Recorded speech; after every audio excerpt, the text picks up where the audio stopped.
जय श्री राधे। पूज्य श्री सद्गुरुदेव भगवान के चरणों में प्रणाम। पूज्य श्री स्वामी राम सुखदास जी महाराज कहते हैं, सत्संग दुर्लभता से मिलता है।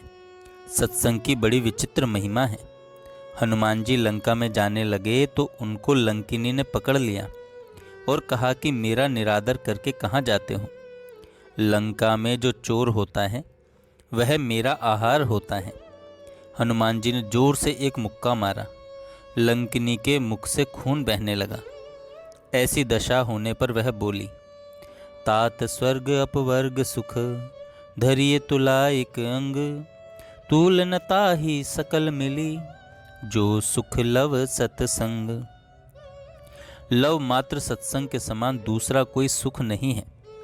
स्वर्ग और मुक्ति का सुख भी उसकी तुलना नहीं कर सकता।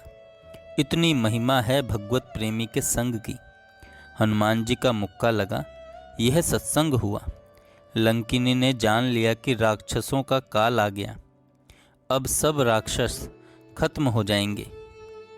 मुक्का खाकर वह खुशी मनाती है और आशीर्वाद देती है कि भगवान को याद रखकर लंका में जाओ, तुम्हारा सब काम सिद्ध होगा।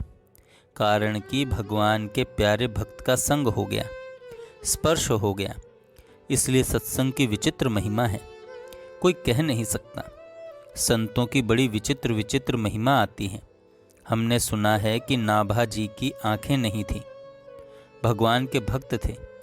वे संतों के यहाँ चले गए, जूतियों में रज में पड़े रहते और जो कुछ मिलता पा लेते तथा मस्त रहते। संतों की, गुरु की आज्ञा का पालन करने में बड़े तत्पर रहते। उस आज्ञा पालन और भजन से उनको बड़े बड़े अनुभव हो गए। तब गुरुजी ने आज्ञा दी कि तुम भक्तों के चरित्र लिखो। नाभा जी ने कहा कि महाराज, भगवान के चरित्र तो मैं लिख सकता हूँ, पर भक्तों के चरित्र मैं कैसे लिखूँगा। तो गुरुजी ने कहा कि भक्त आकर तुम्हें दर्शन देंगे और अपना चरित्र बताएंगे। तब उन्होंने भक्तमाल लिखी। भीतर के नेत्र खुल गए, भक्तों का अद्भुत वर्णन किया। अतः सत्संग से, संतों की कृपा से क्या नहीं हो सकता। यह कलयुग और इसमें भगवान का नाम मिल गया, सत्संग मिल गया तो मानो सोने में सुगंध है। ऐसे सुंदर अवसर को मत जाने दो।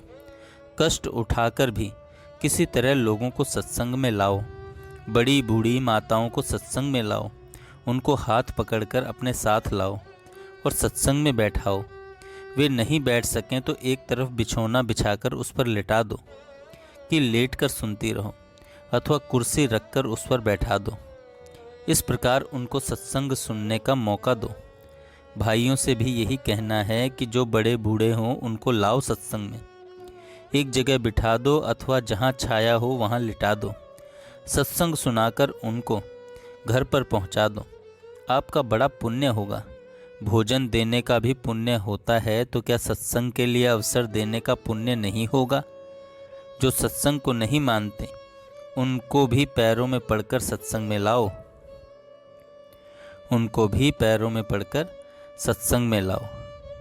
इसलिए मौका चूकने मत दो। खूब उत्साहपूर्वक सत्संग, भजन, ध्यान में लग जाओ। सत्संग करो। आजकल अच्छी बातें मिलती नहीं, बहुत कम जगह मिलती हैं।